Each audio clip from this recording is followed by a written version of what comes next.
આજે તો કરીને ટકા મૂંડા તો સવારમાં ટિફિન થઈ ગયું હતું પેક.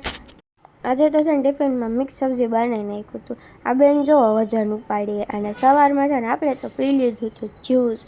તો જય ગુરુદેવ અને જય શ્રી કૃષ્ણ મિત્રો, વેલકમ ટુ માય બ્લોગ.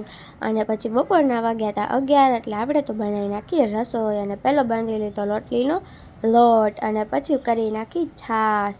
તો જો કોણ અમારી જેમ છે ને આવી રીતે ગાળીને છાશ બનાવે છે કમેન્ટ ડાઉન.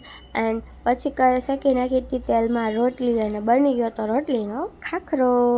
બચેલી રોટલીમાંથી બનાવ્યું છે. અને પછી તો કરી નાખી રોટલી ગોળ ગોળ મસ્ત મજાની ફૂલેલી રોટલી ગરમા ગરમ રેડી. અને પછી તો ભાઈ લાવ્યા હતા પિઝા. આહા બહુ મજા આવે. એની સાથે હતો આ ચોકો બોમ્બ જે જોઈને પ્રિયાથી તો રહેવાનું નહીં. અને પછી બધું લઈને બેસી ગઈ હતી હું તો જમવા. અને પછી અમે લોકો જતા હતા પ્રિયાનો અને યોગીનો ટકો કરવા. આજે બેના વાળ ઉતારી નાખવાના છે. અને જો બધા એક ગાડીમાં ખડકાઈ ગયા ગાડીના અભાવના લીધે. અને ત્યાં પહોંચ્યા ને તો વેઇટિંગમાં બેસવું પડ્યું હતું થોડી વાર. અને પછી પહેલો વારો લઈ લીધો તો યોગીનો.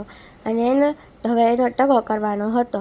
તો એવું હતું કે એ નહીં બેસે શાંતિથી, પણ રંગ રાખ્યો હો ભાઈએ, શાંતિથી ટકો કરવા દીધો.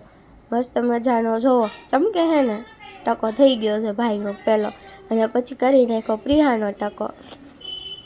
તો જો પ્રિયાનો હવે ટકો થાય છે. એ બેન થોડા ઘણા હલતા હતા પણ વાંધો ન આવ્યો, થઈ ગયો.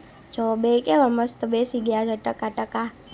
ને પછી અમે આવી ગયા હતા ઘરે. અને પછી છે ને બેને યોગીને અને પ્રિયાને માથામાં સાથીઓ કર્યો સરસ મજાનો. અને પછી ચાંદલો કરી દીધો બંનેને. અને પછી છે ને બંનેને મસ્ત ગળ્યું મોઢું કરાવ્યું. અને જો બે આમ મોઢું પકડીને સાથીઓ કરવો પડતો તો એટલું હલલ આવતું હતું બંનેને. જો મસ્ત કેવા બે બેઠા છે. અને પછી આપણે લાગી ગઈ હતી ભૂખ. અને પછી વઘારી નાખ્યો ચેવડો, સેવ મમરા બનાવ્યા છે.